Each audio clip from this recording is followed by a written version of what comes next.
chapters. The next topic is chemical methods. In last lecture, we studied the methods of temporary methods. उसमें 4 methods हमने discuss किए थे. अब last जो method है वो chemical methods. Chemical method main objects of using the chemical contraceptives is to stop the progress of sperm completely or kill them before they enter into the vagina. जो main chemical methods का main जो M है, जो purpose है वो क्या है, जो स्पर्म्स है उनको किल करना, टू किल स्पर्म. जो हमारा वेजाइना में जो एंट्री करने से पहले जो स्पर्म्स है उनको किल करना, ही मेन ऑब्जेक्टिव है केमिकल मेथड्स का. इसमें कौन कौन से इंक्लूडेड है कॉन्ट्रासेप्टिव्स, कौन से जो इंक्लूडेड है, फर्स्ट वन है फोम टैबलेट्स.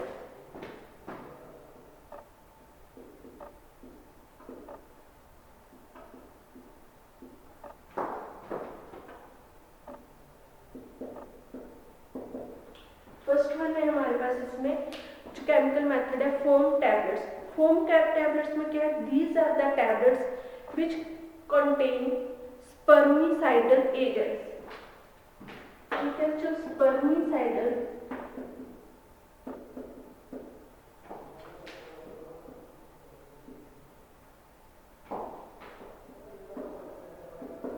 ये टैबलेट्स हैं, इसमें जो स्पर्मिसाइडल जो हमारे पास एजेंट्स हैं वो कंटेन होते हैं एंड आर इंसर्टेड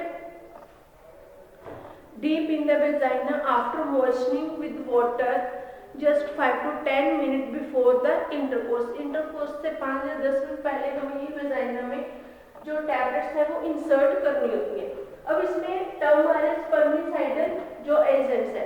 जो स्पर्मिसाइडल जो एजेंट्स है उनका मेन उसको क्या कहते हैं, एज ए सरफेक्टेंट डिटर्जेंट्स होते हैं, सरफेक्टेंट्स होते हैं जो डिस्ट्रॉय करते हैं स्पर्म सेल मेम्ब्रेन्स को. जो हम लोग इसमें टैबलेट्स में एजेंट्स यूज करते हैं स्पर्मिसाइडल, इसका मेन पर्पस क्या होता है, ये एक तरह के सरफेक्टेंट्स हैं.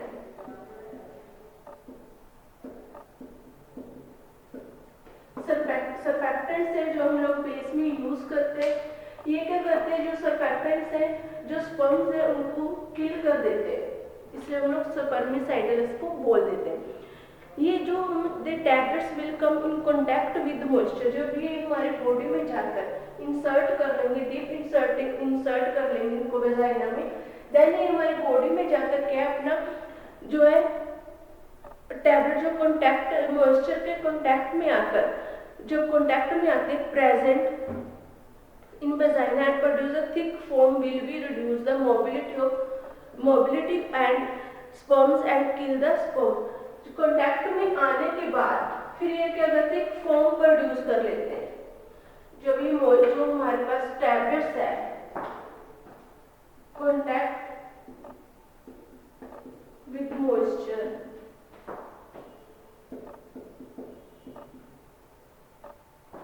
then produce foam, then produce a thick foam.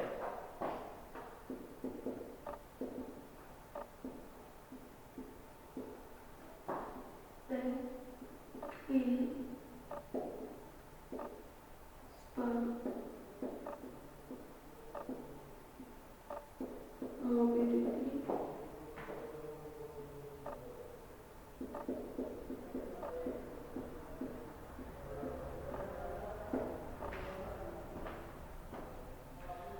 First foam tablet है, उसमें स्पर्मिसाइडल जो एजेंट्स प्रोड्यूस होते हैं जो किल करते हैं स्पर्म्स को और मोबिलिटी करते हैं.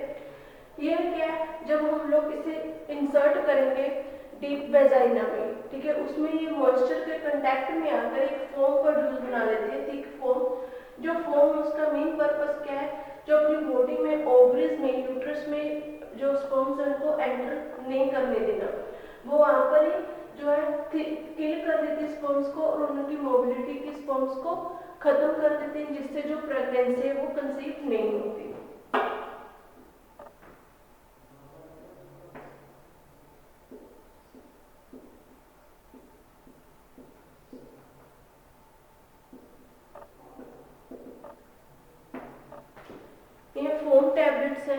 ये क्या है, एक they act as physical barrier की तरह ही हमारी बॉडी में काम करते हैं। Foam tablets are more effective when they are used along the condom. जो कॉन्डम से ज़्यादा इफेक्टिव जो है वो है हमारे पास फोम टैबलेट्स। जो फोम टैबलेट्स हैं इसके एडवांटेजेस एंड डिसएडवांटेजेस हैं। एडवांटेजेस क्या हैं?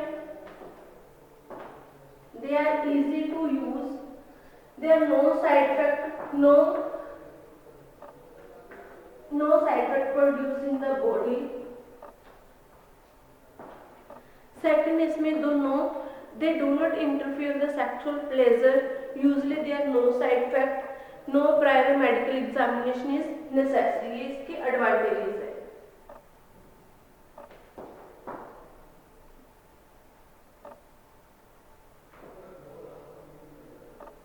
नेक्स्ट इसके डिसएडवांटेजेस हैं जो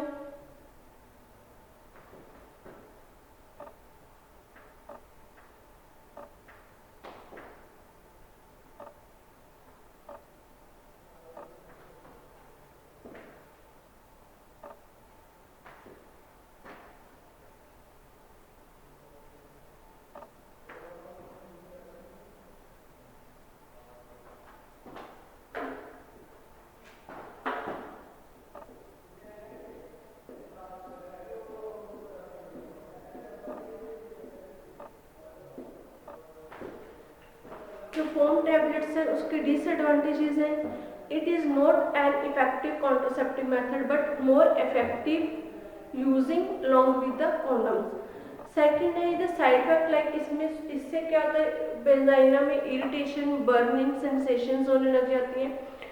दूसरे, they will have to be inserted 5 to 10 minutes before intercourse.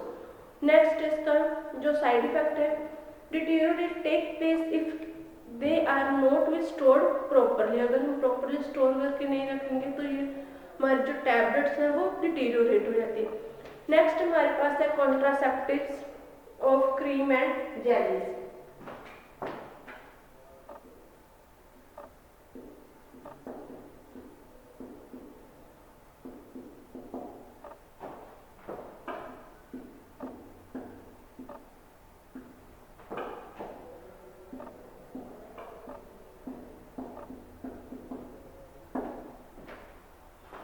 Contraceptives, creams and jellies.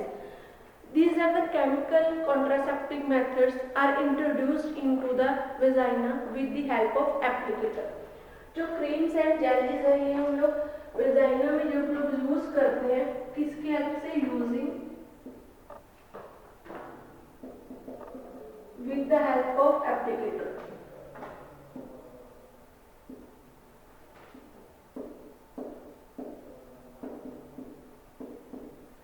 Applicator एक इंस्ट्रूमेंट होता है जिससे हम लोग जो जेलीज है, क्रीम्स है, उनको अपनी बॉडी के अंदर डीप तक इंसर्ट कर सकते हैं। They are applied in sufficient quantity just before intercourse. ये भी सेम है, इंटरकोर्स से पहले हम लोगों को ये अप्लाई करनी होती है, हमारे जो इंसर्टेड करनी होती है वेजाइना में। एट बॉडी ये जो हमारी जेलीज एंड क्रीम्स है ये हमारे बॉडी के जो इनर जो टेम्परेचर है उसके साथ मेल्ट हो जाती हैं एंड स्प्रेड हो जाती हैं।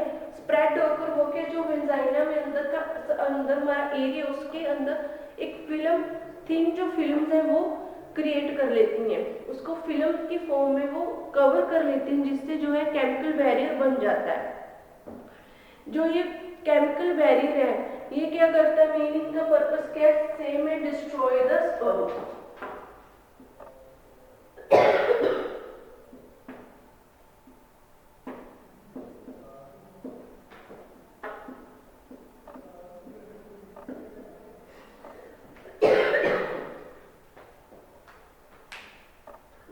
लेयर बन जाते हैं हमारे वेजाइना में, वो क्या करते हैं, जो स्पर्म्स हैं उनको डिस्ट्रॉय करते हैं कि आगे जो ओवरीज तक, जो ओवम्स तक वो पहुंचने एंटर नहीं करने देती।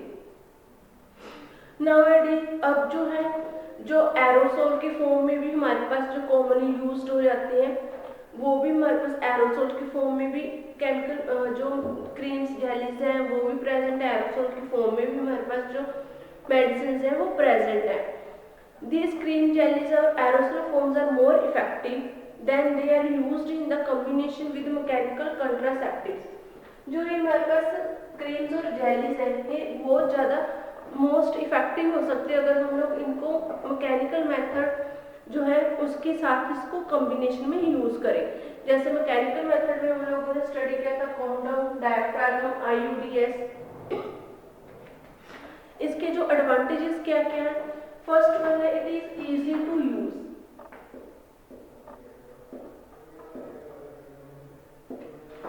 Easy to use. Second one इसका एडवांटेजेस है इसके no medical examination, no prior to medical examination is necessary.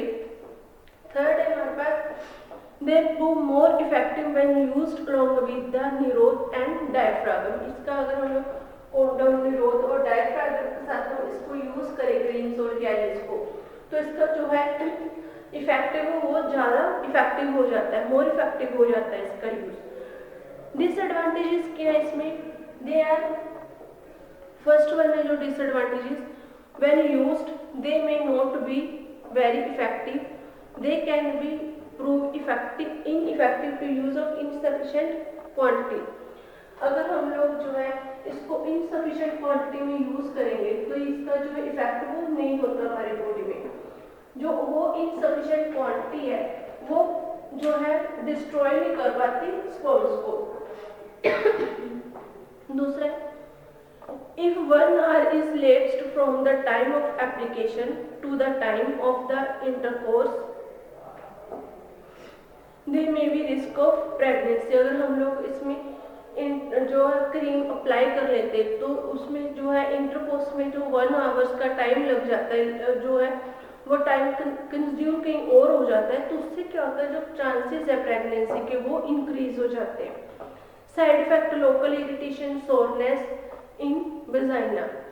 Next है हमारे पास soluble tablets.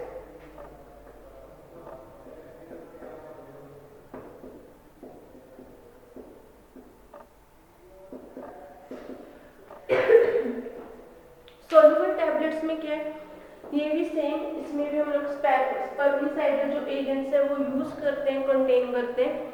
They are inserted manually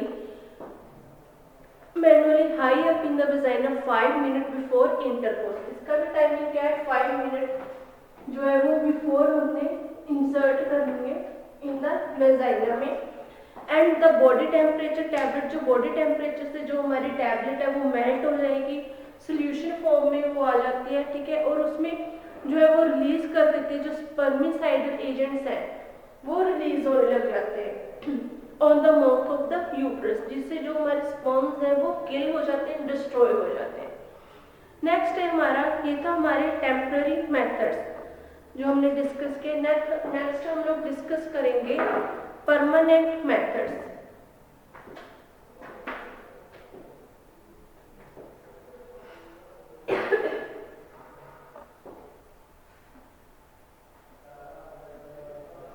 जो परमानेंट मेथड्स है हमने उसमें 2 मेथड्स यूज किए देखे थे, फर्स्ट मेल स्टेरिलाइजेशन और दूसरा है फीमेल स्टेरिलाइजेशन।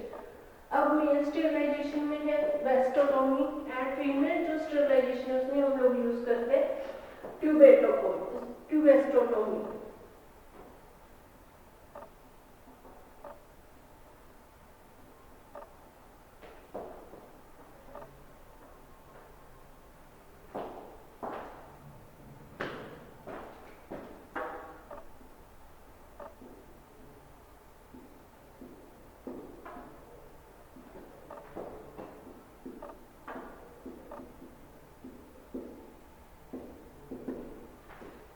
परमानेंट मेथड में हम लोग फर्स्ट यूज जो स्टडी करेंगे वो है मेल स्टेरिलाइजेशन।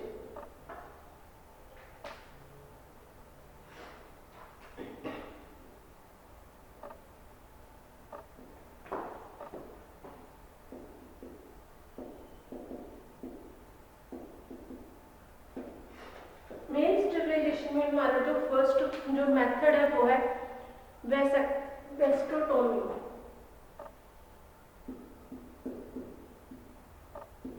जिसे हम लोग हिंदी में नसबंदी भी बोल देते हैं वेस्टोटोमी को। जो वेस्टोटोमी है वो क्या है, मेल के लिए हम लोग यूज करेंगे परमानेंट मेथड मेल स्टरलाइजेशन, जो वेस्टर्न में जो कपल्स होते हैं, जो मेल चाहते हैं कि वो want more not more children, तो वो क्या होता है, ये सिंपल जो ऑपरेशन है उसको करवा लेते हैं, जिसको हम बोलते हैं वेस्टोटॉमी। एक and required no hospitalisation of the patient. The operation hardly 15 to 20 minutes लगते हैं इस ऑपरेशन को कंप्लीट होने में। अब जो हमारे पास परमानेंट मेथड्स है और टर्मिनल मेथड्स थे, और इसको हम लोग बोल देते हैं टर्मिनल मेथड्स। एडवांटेजेस क्या है, जो हम लोग स्टेरिलाइजेशन करवाते हैं मेल और फीमेल स्टेरिलाइजेशन, उसके एडवांटेजेस क्या क्या है। एक तो ये वन टाइम मेथड है and does not required sustain motivation. दूसरा, it is cheap. Third, it is most effective methods हैं जो हम लोग यूज करेंगे। Complications are less if performed properly. ये इसके हम एडवांटेजेस है, इसलिए हम लोग जो है वो प्रेफर करते हैं स्टेरिलाइजेशन मेल और फीमेल्स में। उसके लिए सेकंड है गाइडलाइंस फॉर स्टेरिलाइजेशन। इसमें कुछ गाइडलाइंस हैं जो हमें फॉलो करनी पड़ती हैं। ये जो दोनों मेथड्स हैं उसके लिए गाइडलाइंस हैं।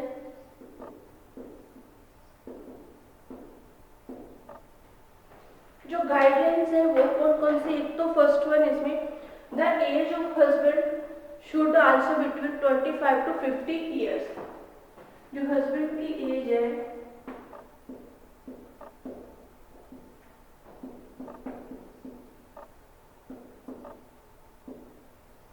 ट्वेंटी 25 से 50 ईयर्स के बीच में उसकी एज होनी चाहिए। और एज ऑफ वाइफ है जो उसकी जो फीमेल है उनकी एज 20 से 45 ईयर्स के बीच में होनी चाहिए।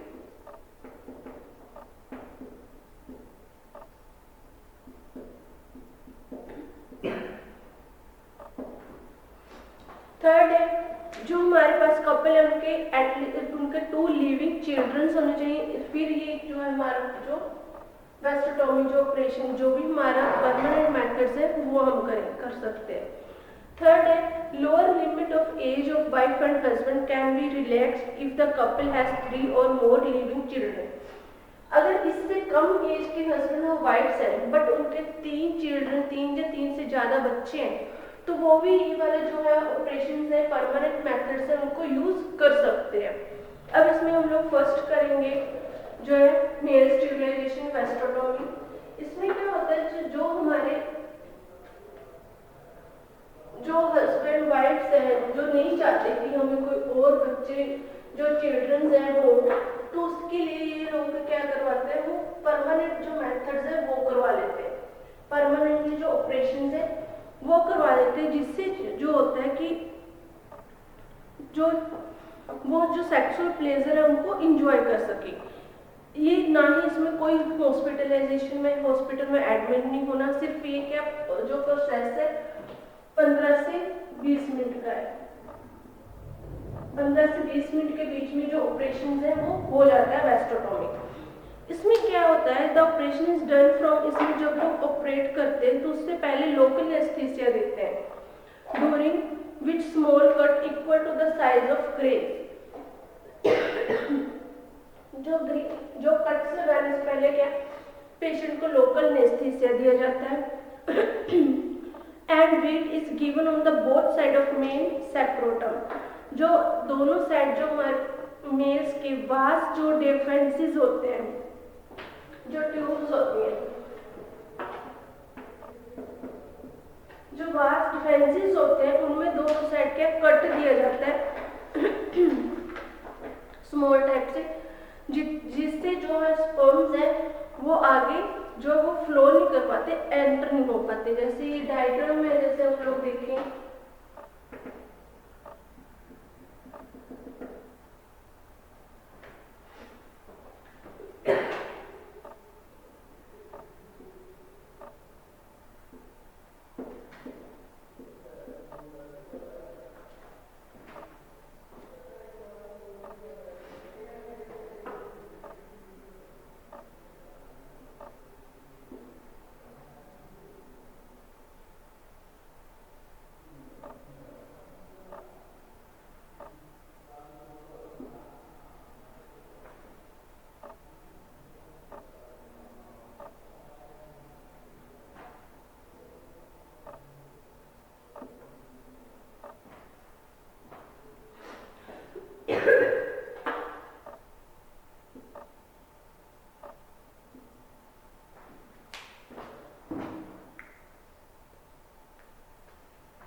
डायग्राम्स में ब्लैडर, यूरेथ्रस, सेमिनल वेसिकल और वास। जो हमारा मेन ऑपरेशन हम करते हैं वैक्सोटोमी में, हम लोग ये हमारी जो ट्यूब्स है बास्ट फेंसिस वाली, इसमें यहाँ पर स्मॉल जो है वो कट लगा देते हैं।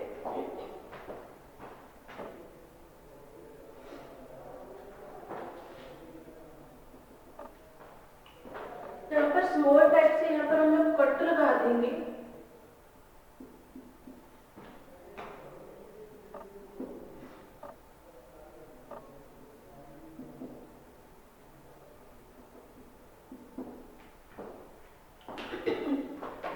कट लगाने के बाद यहाँ पर हम लोग इसे टाइट कर देंगे। टाइट करने के बाद जो हमारे पास यहाँ पर एग्स है, जो टाइट करने के बाद टाइट कर देंगे इसके जो ये एंड्स है, ये जो हमारे एंड्स है इनको हम लोग टाइट कर देंगे, इसमें कट लग जाएगा। And this prevent the flow of male seeds into the semen. इससे क्या होता है, जो प्रिवेंट हो जाएगा, जो हमारे जो मेल्स के सीमन्स होते हैं उनका जो फ्लो है वो प्रिवेंट हो जाएगा, रुक जाएगा। And thus meeting the male seeds of women egg is stopped, जिससे जो वुमेन एग्स एंड जो मेल सीमन है वो कांटेक्ट में नहीं आएगा, वो मीट नहीं हो पाएगा और प्रेगनेंसी जो है वो कंसीव नहीं हो पाएगी। So no pregnancy can take place. The male glands are not touched. He continued to enjoy sex and as before. He also continued the discharge during sex, but now his semen does not contain sperms or those seeds which cause pregnancy. This is no difference in his strength of sexual strength. इससे उसकी जो sexual strength है उस पर कोई effect नहीं पड़ेगा। जो इसकी जो भी स्पर्म्स है वो इफेक्टिव नहीं हो पाएंगे, वो जो है ओवम्स एग्स तक मीट नहीं हो पाएंगे, जिससे जो प्रेगनेंसी है वो कंसीव नहीं हो पाएगी। इसके जो एडवाइस क्या है पेशेंट्स को, जो डॉक्टर्स है वो क्या एडवाइस देते हैं जब हम वैक्सोटोमी जो ऑपरेशन करवाते हैं। फर्स्ट वन है जो इसमें एडवाइस है कि पेशेंट को साइकिल नहीं चलाना होता, जो लोडिंग वर्क है वो नहीं करना होता, जिसमें ज़्यादा जो है वो ताकत लगे, लोड हो, वो उसको हफ्ता 10 दिन तक कोई भी ऐसा वर्क नहीं करना जिससे उसको जो है प्रॉब्लम क्रिएट हो उसके ऑपरेशन में। 3 मंथ तक हम लोग फर्स्ट जब ऑपरेशन कराते हैं उसके फर्स्ट 3 मंथ तक हम लोगों को जो है पेशेंट है उसको प्रिकॉशंस यूज करनी है, कॉन्डम्स यूज करने होते हैं। He should not soil the dressing with urine and faeces. Next, he should protect the dressing from wetting during bathing. Third one इसमें he should not stretch the operated area if it itching. अगर उस जो operation area उसमें itching हो रही है तो उसको वहाँ पर उस जो पेशेंट है स्क्रैच नहीं करने, स्क्रैच नहीं डालने। एंड हर जो ऑपरेशन के 5th डे बाद हॉस्पिटल में चेकिंग के लिए आना, चेक करवाने के लिए। He should not sexually intercourse for about a week. वो 1 वीक तक वो कोई भी इंटरकोर्स किसी के साथ जो इंटरकोर्स नहीं कर सकता, या फिर अगर उसके बाद 1 वीक के बाद निरोध या फिर कॉन्डोम्स हम लोग जो है वो यूज करके प्रिकॉशंस लेके जो पेशेंट है वो इंटरकोर्स कर सकता है। आफ्टर 3 मंथ उसके जो 3 मंथ्स के बाद जो है उसके सीमेंस की एग्जामिनेशन होगी कि उसमें जो उसके स्पर्म्स है वो वर्किंग में है या फिर वो वर्किंग में नहीं है।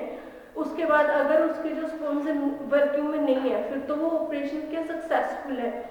अगर वो स्पर्म्स फिर भी वर्किंग में है तो वो क्या ऑपरेशन को दोबारा से करना पड़ सकता है।